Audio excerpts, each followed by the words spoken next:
Welcome back, ladies and gentlemen, here to GameStar TV for round 5, your final round of the HGC ANZ Summer Qualifiers for the final time tonight.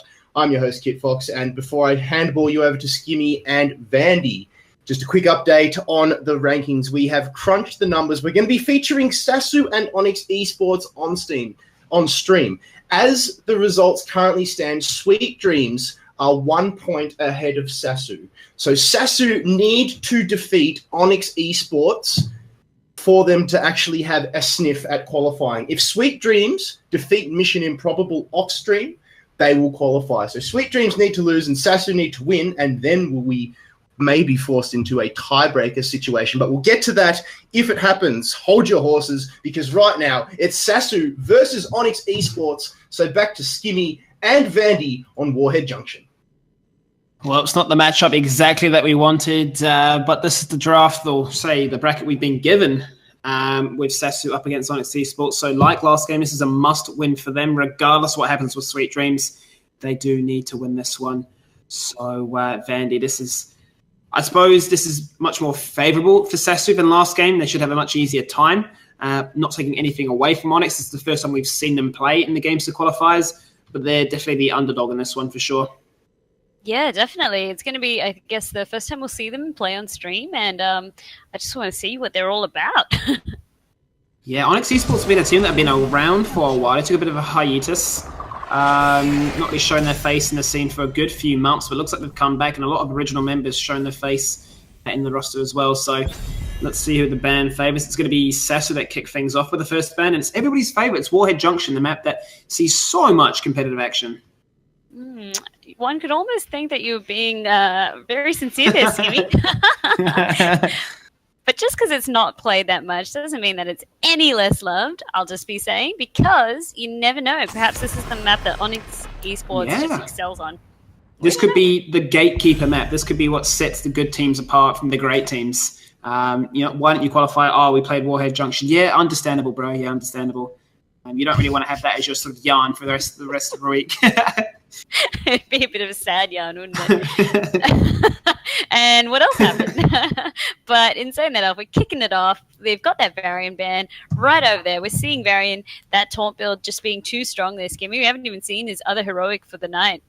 Yeah, it just doesn't seem to be viable, really, at this stage in the competitive circuit. Definitely the Dual Blades or the Colossus Smash are the go-to when it comes to quick match, because who doesn't want to do tons of damage? It feels so good when you're like, look, my team is so bad, my numbers are so high, what's going on? But definitely from a competitive standpoint, you've got a team that can focus and follow your orders. You stun, they followed up, and things tend to go from there. In terms of the bans, like you said, Varian's seen so much love. Dahaka is currently being hovered here by Onyx Esports. Once again, this is almost as big as Curse Hollow, if not bigger. So global pressure is even more of a priority than it would be otherwise. Took the words right out of my mouth there, Skimmy. And as well as why global is so good on this map, once those warheads spawn, sometimes it can be up to 4 at a time. If you can secure the majority, it gives you a great sort of advantage going into the playing field in your fights, as well as just being able to race down the base. So let's see, what do they value as a first pick priority here? Do they go for the trap and just go, let's just take up Failstead or Brightwing straight away?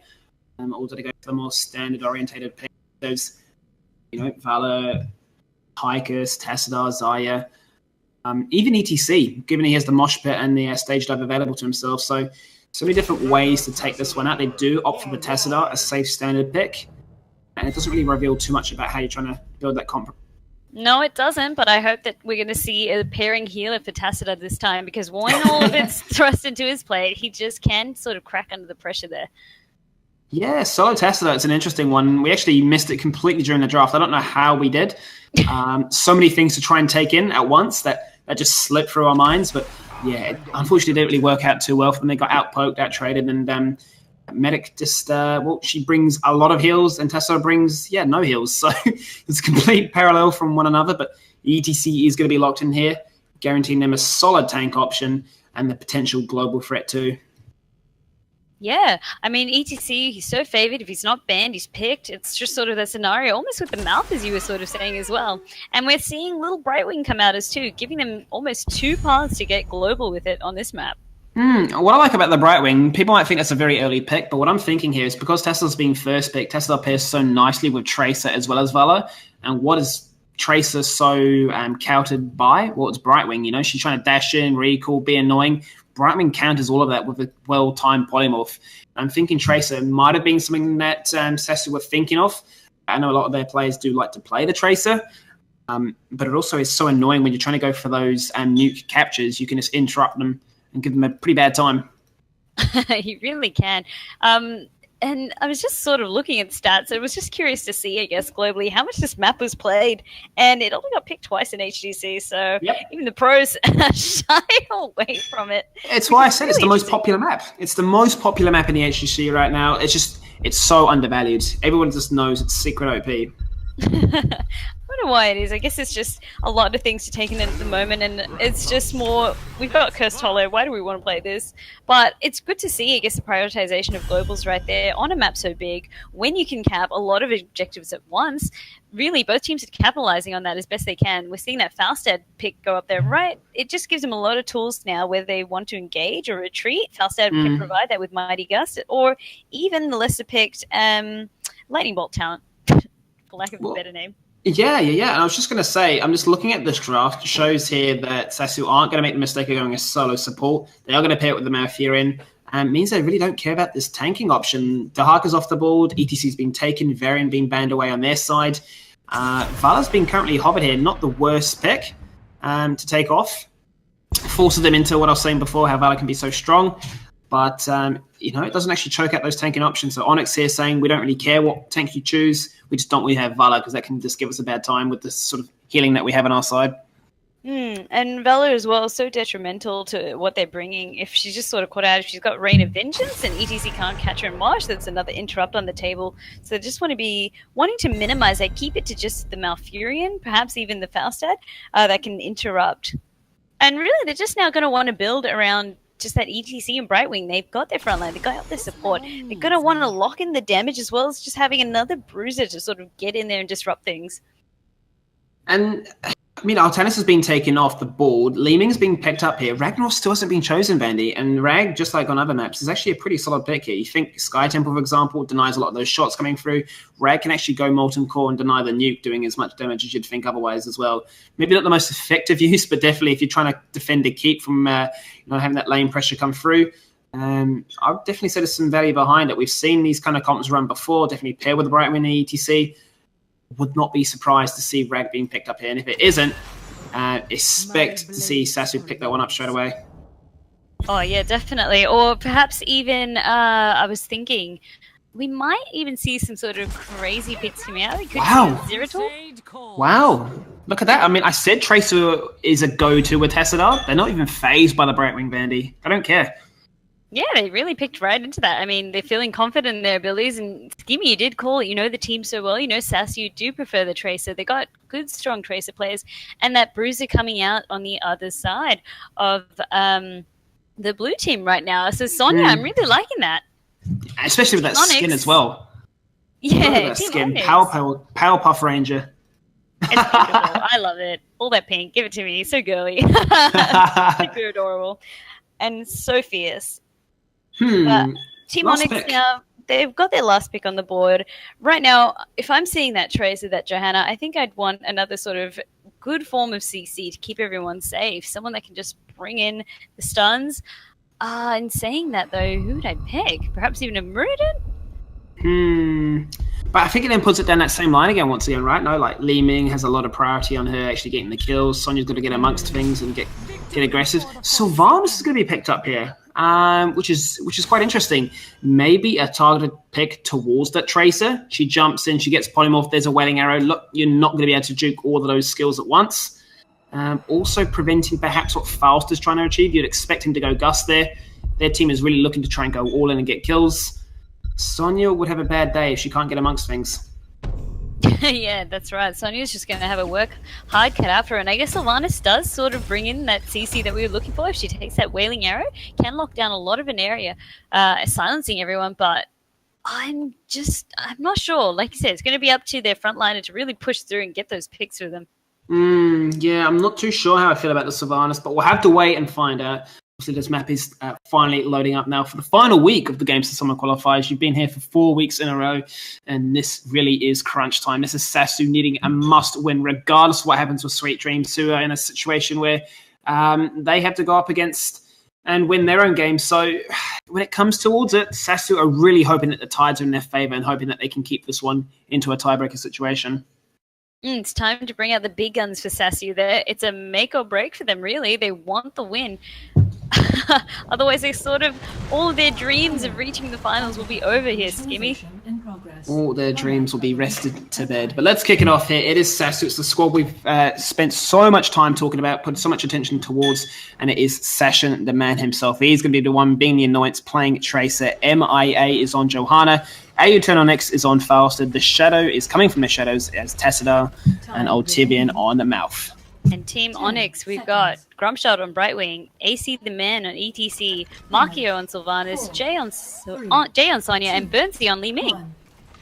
Burnsy on Li Ming. Definitely a lot of pressure on this Li Ming player to make sure those shots connect and collide.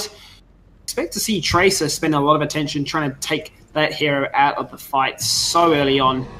Strong hero, but both so damn squishy, Dandy.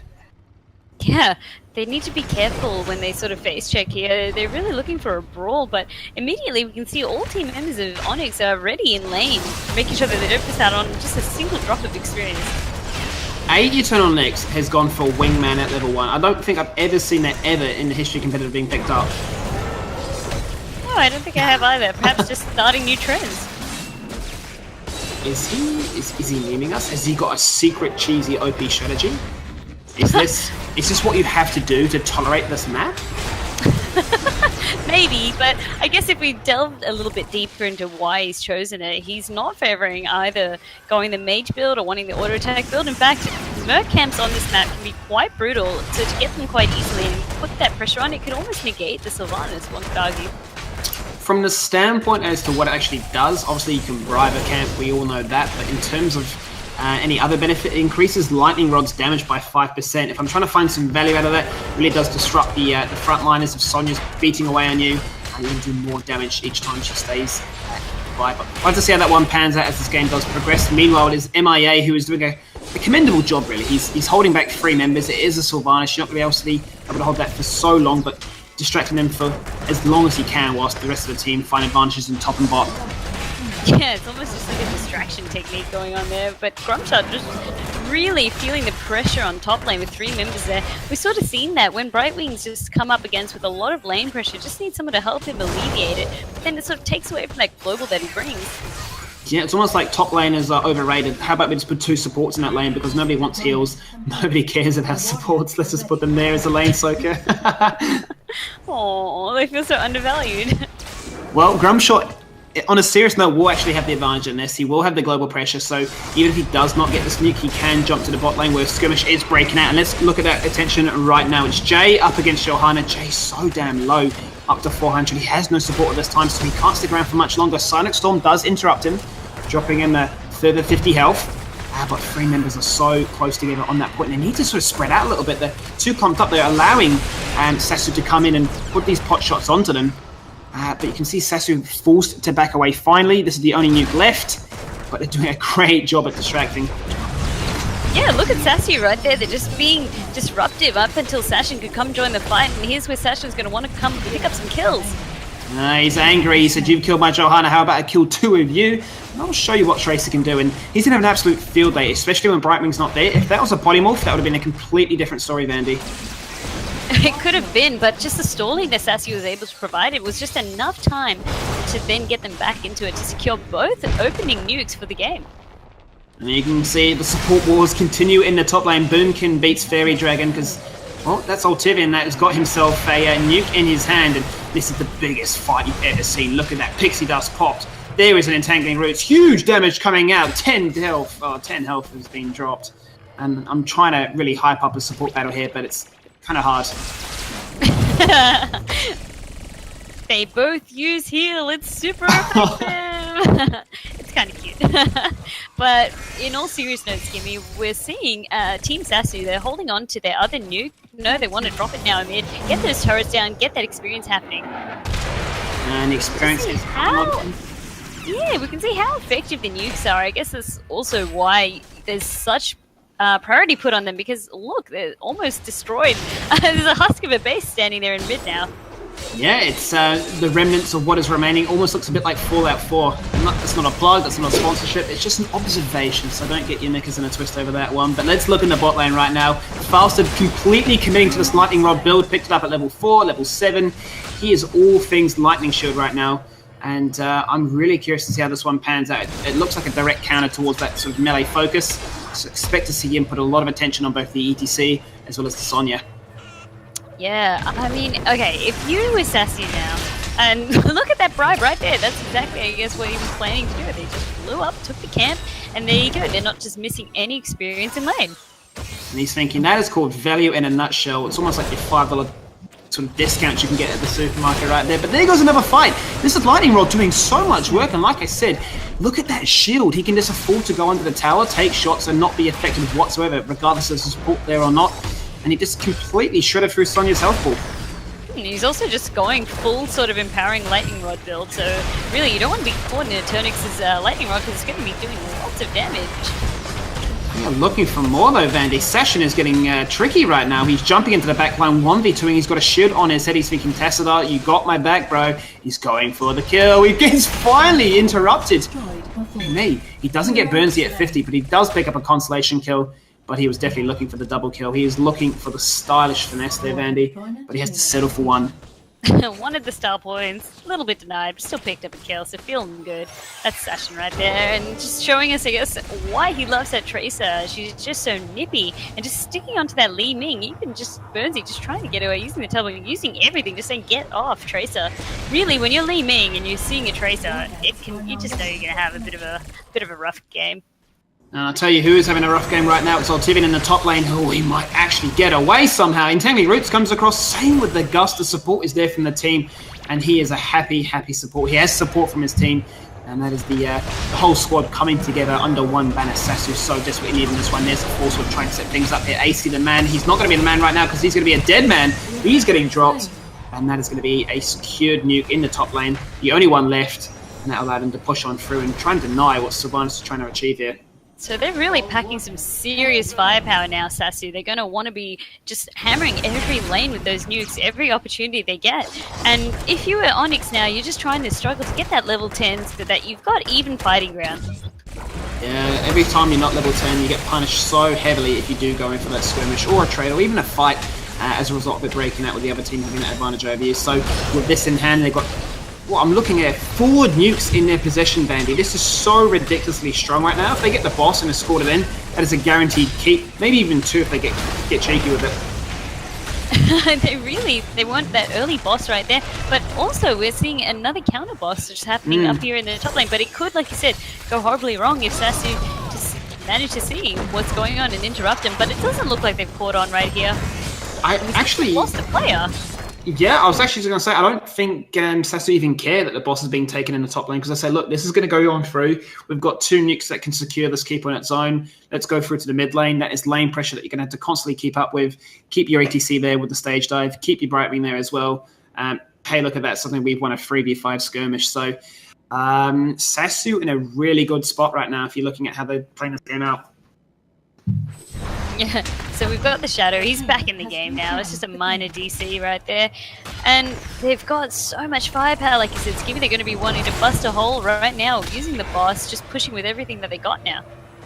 This is truly a battlefield right now. It's going to be completely decimated. There goes one channel. And they're going to keep it patient for the meantime, really trying to min-max this one out. That goes about 3,000 health.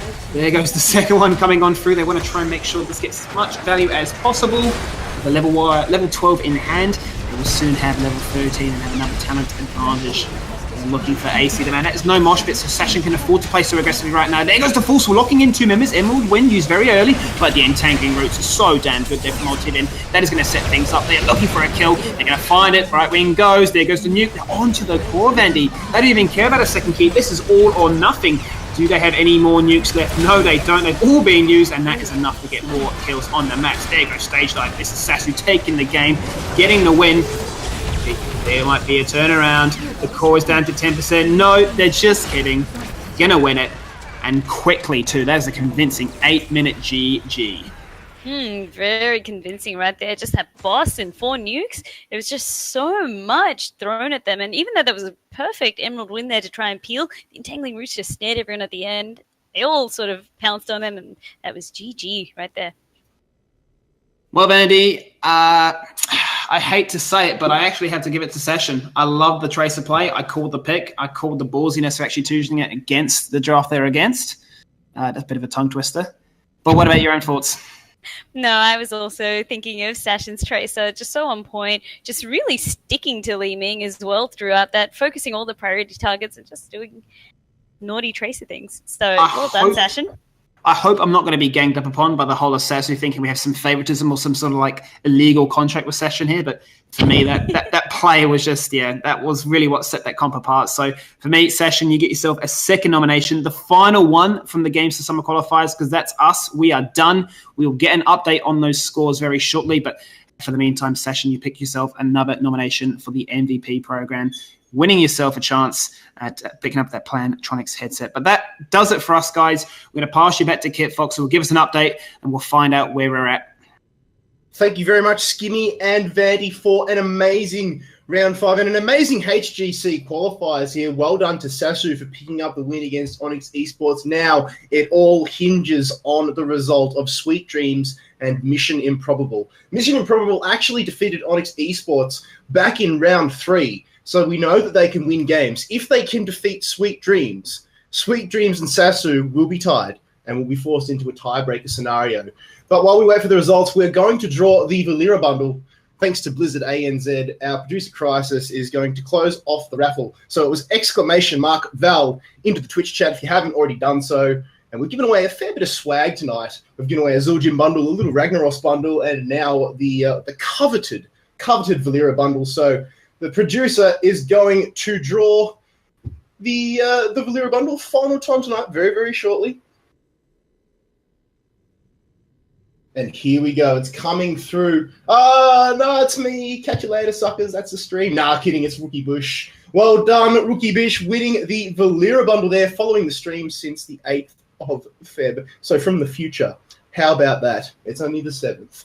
So well done to Rookie Bish for winning the Valera skin. Well done to all the winners of these skins tonight. And thank you to all the viewers. But don't go anywhere, because we are still waiting for the result of Mission Improbable versus Sweet Dreams. And that will determine who qualifies. So stay glued to your seats, because we'll be right back as soon as we get a result.